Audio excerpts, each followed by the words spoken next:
So number 10 was Children of Paradise. Mr. Smith Goes to Washington. Number 8, The Umbrellas of Cherbourg. Number 7 was House on Haunted Hill. Number 6, City Lights. Number 5, The Double Life of Veronique.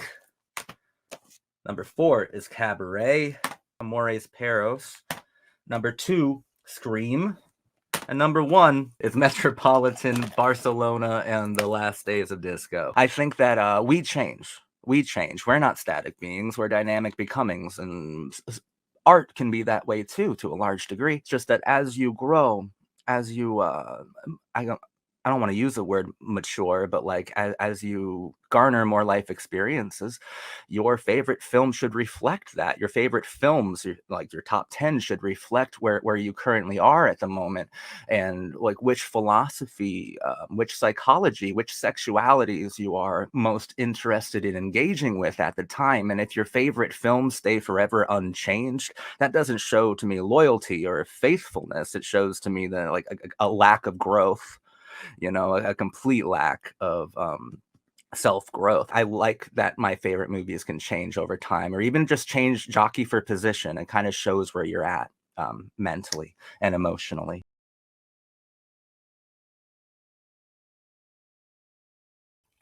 I like the concept of doing a top 10 movies every year, seeing what's changed, seeing where my head's at, what things I'm still processing, which would be clearly evident by the title still being on my top 10 favorite movies. Top 10 favorite movies are very important, especially to cinephiles like us.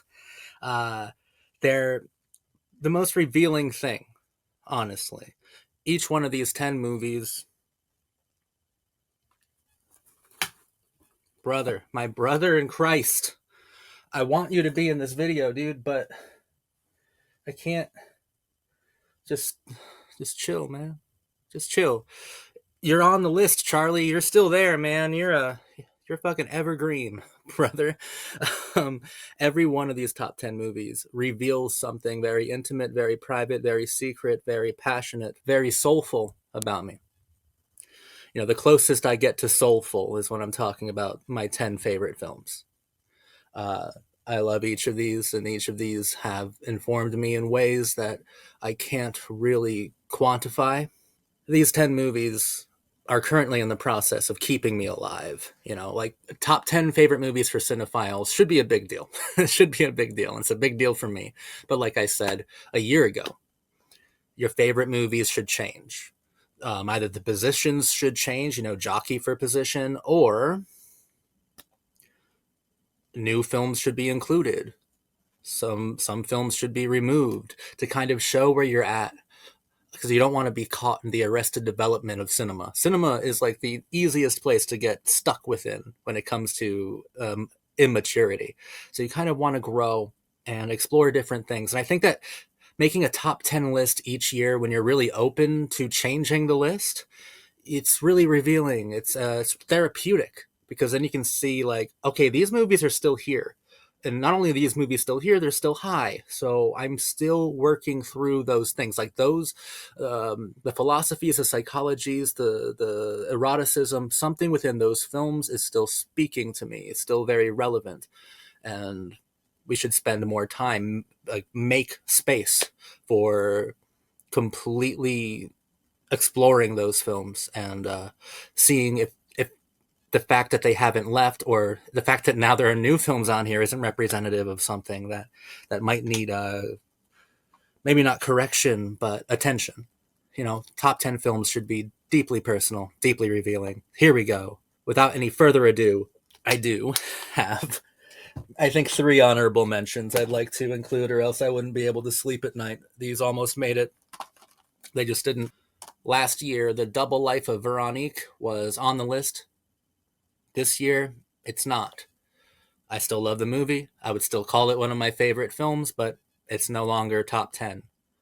I'm no longer as interested in engaging with these kinds of themes and psychologies and sensualities.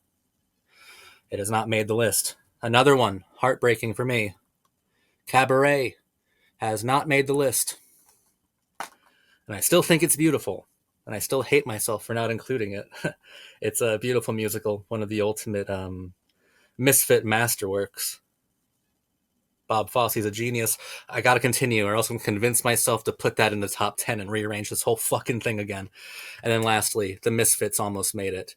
But I can't in good conscience probably ever put it in a top 10, but it is the most haunting film ever. It, I think, documents in real time the end of three absolute sex symbols: Clark Gable, Marilyn Monroe, and Montgomery Clift. The most haunting film you will ever watch, and John Huston's most poetic and best. But I can't ever put it on a top 10 because it feels like I'm putting a snuff film at the top 10. This is probably the most disturbing film you can ever watch, and the sexiest, which is what we love over here on my channel. Okay, top 10. A New Edition, number 10. Vincent Minnelli, Gene Kelly, An American in Paris. It's beautiful. When I think of Hollywood movie magic, specifically Hollywood movie magic, right? I think of An American in Paris, and I believe that the ending, choreographed entirely by Gene Kelly himself, which I think was inspired by the Red Shoes, outdoes the Red Shoes at every turn, which means that it is simply one of the greatest things ever committed to film. And also, dance is like film and television. That's my favorite form of art, but dance is the one that moves me the most. You know, like I saw, I've been to a couple ballets by myself, and like I've wept during Swan Lake when the Royal Ballet came to Orlando.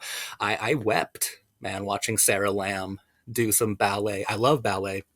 And Leslie Caron, and Leslie Caron is amazing. Leslie Caron. I refuse to pronounce French names correctly because I have an American accent, and French people pronounce English words with fucking French accents. We don't ever give them shit. I think it's a deeply American thing to do, to correct other Americans on how they say French names. That's such a tangent and such a weird thing to go off on. But as a YouTuber has covered many French films and has never pronounced a single French word correctly, I have to say Americans have this deep obsession with correcting other Americans on having an American accent when they say foreign words. Leslie Caron. I had to know my top 10 favorite films list would just go off the rails immediately. Number 10, it's beautiful.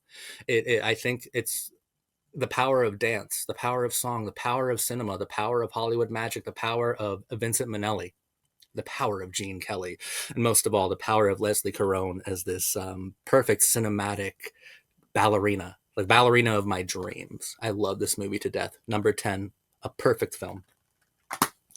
Number 9, James Cameron's Titanic. I think it is basically a perfect film. I think it's basically flawless. And I think that it informed basically everything I know about sexuality. Kate Winslet, oh my God, thank you for, for all you've done. I love the romance. I love Kate Winslet. I love Leo DiCaprio. I love Billy Zane. I love everything about this film. I think it's perfect. I think it's honestly just a perfect film. And I think it's one of the most massively important films in my life because it was a sexual awakening. You know, like I was maybe 10 watching this on the big screen and seeing Kate Winslet's perfect form, you know, to paint me like one of your French girls. And when I was doing the analysis on this channel, it dawned on me then the amount of responsibility that we give to certain filmmakers. And I thank God every fucking day that James Cameron and Kate Winslet were the ones who introduced me to eroticism, specifically the female form in an erotic or sexual view, and not, you know, Shannon Elizabeth in American Pie, because that would have been my second exposure. And I think I would have turned out a bit differently, maybe less romantic, honestly. But Titanic, I think, is massively important. And I also think that I'm not alone in that sexual awakening. I think it was that way for a lot of different people of all walks of life, of all types. I love the film. I think it is perfect. And I think that, I don't know, I don't trust an American's list of top 10 greatest movies without one James Cameron movie on it. You know, like we don't, he's the best blockbuster filmmaker of all time. And I'm really comfortable saying that, actually. And Titanic is his greatest work. I love it when a love story is the number one film in the world. I love that. I love stories, you know. I love passion. I love that. And this was like my introduction to that entire genre, my introduction to sexuality, my introduction to like love and sacrifice, and a lot of stuff that I truly first started to understand from here. So nascent film psychology was born of this movie. And I think there's a lot more to explore here. So I put it at number 9 on my list of the 10 greatest films ever made. Number 8, Amores Perros. I think I had this one on last year. It is perfect. It is a postmodern masterpiece, one of the greatest examples of Mexican cinema. It is soul crushing. It is life affirming. It's so powerful. It's brutal. And yeah, it is the most recent film on my top 10. So, I mean, in my opinion, it is the greatest movie of the last 25 years, 26 years or whatever. It's the best. The last great postmodern masterpiece, Amores Perros. Um, and in a lot of ways, the postmodernists saved the best for last. So this is essential. This is perfect. A perfect film. It is very brutal and relentless and full of misery, but it's also full of style, and it is oozing with that postmodern attitude that I just find so intoxicating. I love this film with all of my heart. What number was that? 8? 7. You're going to be happy, brother. City Lights. I'm not sure if this will ever leave my top 10, which doesn't mean I have a hang up or like I really need to explore City Lights. It's just, this is perfect filmmaking. This is romantic comedy at its very best. And like I said earlier with Titanic, I love romance. I love love in cinema. And rom-coms, I think, are the most unfairly maligned genre ever because they're typically championed by women, and cinephiles, the loudest of them, are guys who can't get a clue to save their lives. City Lights, I think, is an excellent romantic comedy. I think that what makes it better than any other Chaplin film is, well, not just the gags, not just the bits, not just the wonderful, beautiful blind girl, and the wonderful passion and the chemistry between Chaplin and her and his beautiful tramp character. The fact that this was made when talkies had taken over the world, and Chaplin had a point to make that words could never express the beauty of silent cinema. And City Lights proved that. When we lost silent cinema, we lost a huge part of what made film so intimate for so long. And in a lot of ways, and I think from Chaplin's point of view, sound being introduced into film didn't add a new dimension to it, but rather took a large part of it away.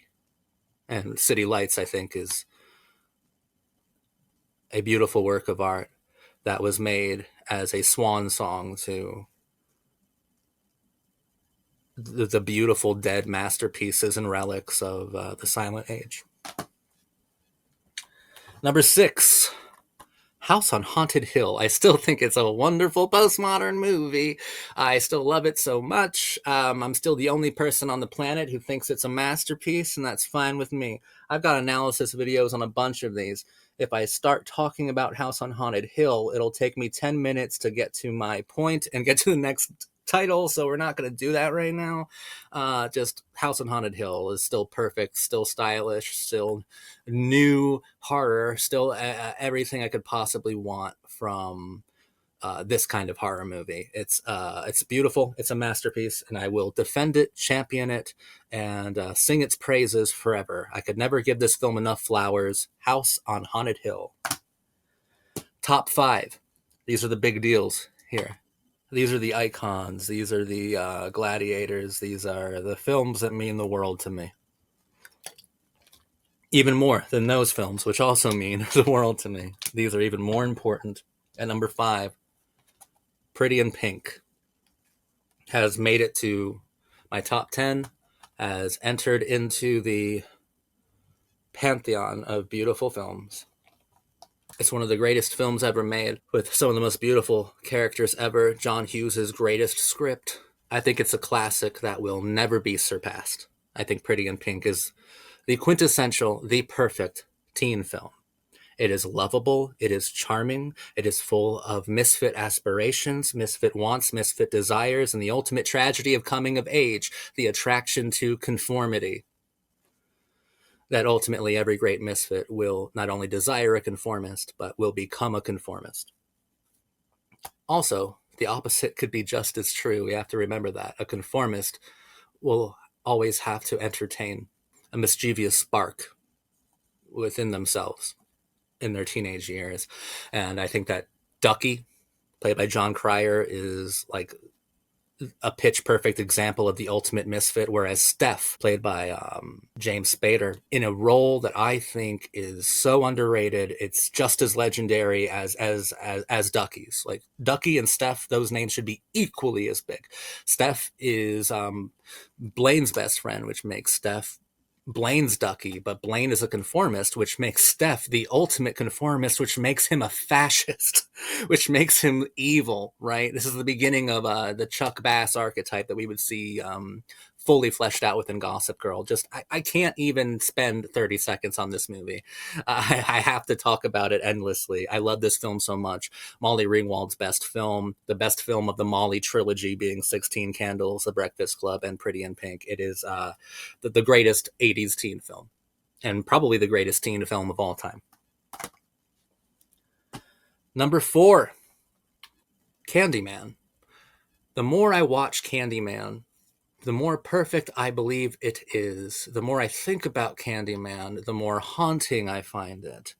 The more I try to explore and pick apart and analyze the film, the more I feel the film itself start to creep into my bones, slither its way into my actual flesh, and haunt me. I think it's a terrifying film that has a great deal to say about race, about class, about gender, about grotesquerie, about monstrosity, and about the cursed nature of the American condition.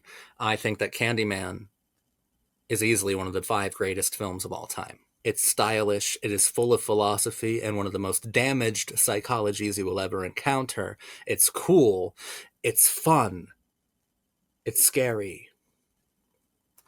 Candyman's perfect. Number 4. Number 3.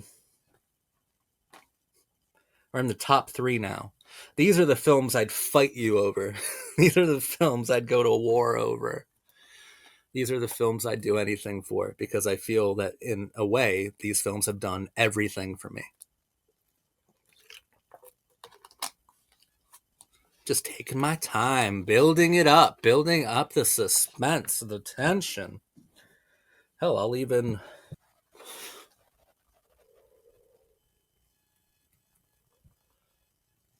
Just making you wait. Just making you wait. Okay. Number 3. Out of every film on this list, this is the one that gets right to my core as a person. And I think best represents how I actually view art. And in a large part, how I view life. It's a film by Pedro Almodovar. It's called All About My Mother, starring Penelope Cruz. It's perfect. I think that this film has convinced me that cinema itself is a woman. That it fills us all up with these amazing ideas. It nurtures these ideas. It fosters these psychologies, these feelings into us. And we go out and we project the ideas of the film. We are cinema's children, and cinema is our mother.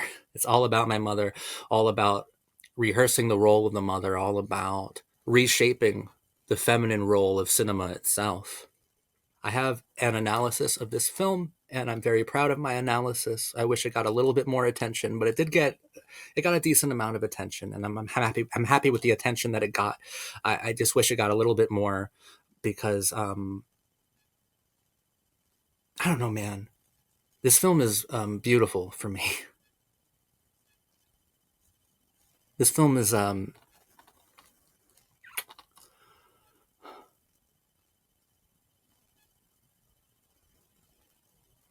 don't know, I had 2 mothers. My actual mother, and I had cinema. And All About My Mother recognizes that in a very postmodern way. And Almodovar is a master. At this point, I'd call him underrated. I really would. Somehow I think cinephiles have left him behind. He was worshipped, I think, in the early 2000s. So just after this film came out in 99. But people talk about him less and less, which I think is fucking weird considering that the themes he explores are more and more relevant now than ever. But All About My Mother is everything I love about cinema. I love cinema so much because it's like my mother. And this has all sorts of different reflections, representations, interpretations, reinterpretations, and reshapings of every feminine ideal I have from cinema. It's very important to me. Yeah. I love this movie. I might love this movie more than any other movie on this list, to be honest.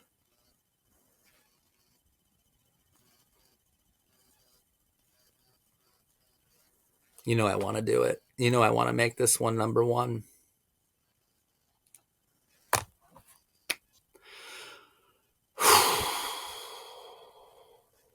This is how fast a top 10 can change, man.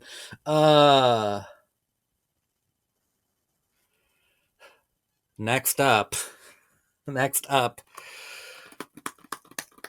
At 2 or 3, I haven't decided now, but top 3 is God tier, so it doesn't really matter, but number 1 does matter. Let's be fucking real, guys. But it's Scream 1. I've talked enough about Scream on this channel. I think it would be a relief if it ever left the top 10. That means that I'm past, analyzing the society of the spectacle and those post-structuralist, postmodernist ideas with those darker, edgier, and trendier modes of expression like Kevin Williamson does within, and Wes Craven within Scream. But right now, I'm still heavily infatuated by these films, by Scream, by Scream 2, by Scream 4. Honestly, any one of them could be here. I think I love them all equally. Scream just has the edge a little bit because I think it's more haunting, because it's more, I think it's more predictive in a harrowing and ultra-violent way. But Scream, to the shock of no one, is very high on the list. All About My Mother, man. This is going to be number 1. This is going to be number 1, which means number 2. These films were supposed to come back and do a repeat, a victory lap, but no, they've been knocked down to second place. And that is the doomed Bourgeois in Love trilogy, made up of Metropolitan, Barcelona, and The Last Days of Disco. You guys make me pick a favorite one because you insist this is cheating. And the best one is Metropolitan. Okay? There you go, Metropolitan. I love these films a lot. If you haven't noticed, I like films that have a lot to say, not only about film itself, but about class and youth movements and romance and love, which Doomed Bourgeois in Love obviously has, and All About My Mother is overflowing with a very deep tenderness and love as well. But it's so much more complicated than the love I find in the Doomed Bourgeois. Oh man, sorry, Metropolitan. Sorry, The Last Days of Disco. Super sorry, Kate Beckinsale, on The Last Days of Disco. Forgive me, my queen. I'm sorry, Barcelona. Number 1 is All About My Mother. In a great upset, there are scenes here in my apartment right now. Everybody is just freaking out. They're losing their minds. How could he do this? Number 1, absolutely, all about my mother. All About My Mother, All About My Mother.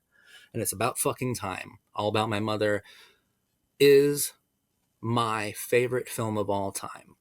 It got the number 1 on the 2025 top 10 films list. This is your cult boyfriend certified. Now, if you haven't watched it, you have to. It's a fucking law, or else you can't watch my videos anymore. Number 1, All About My Mother. I'm actually really happy about that. It makes more sense to me. I love that my top 10 list has left me just overwhelmed. Yeah. When I was talking about All About My Mother, it was already high at 3, but when I was talking about it, I just felt it, man. I just felt it. Like, this is where I'm at right now. This is what I think films should be like. This is what I think could save film, or more films like All About My Mother. This is it. This is the answer. This is now the greatest film of all time, according to this channel, to this film critic, to me. Thank you so much for watching me. I had fun with that. And you were on the list, man. You made it. You got City Lights. You'll probably always be on the list, dude. Cat hair. I have a demon cat, man. It just fucks everything up. I'm telling you, she's like primarily a black and gray cat with a small patch of white. But that small patch of white, I'm glad this isn't an HD camera. This hat would be covered in white hair, and she never goes near it. But Charlie made it on the list. Look at that smug look of satisfaction. He's just, of course he made it on the list. He's Charlie Chaplin. Don't trust a list without some Chaplin representation. It's also another statement I'd like to make. But this is the film to remember tonight. Maybe this is the thumbnail. Wait, let me get... Maybe... Oh, Charlie. That's not a bad idea, dude. Okay. Should I smile in the thumbnail, you think, guys? Welcome. Hey, at least that'll be a genuine smile when I make it and not a fake one. Ah.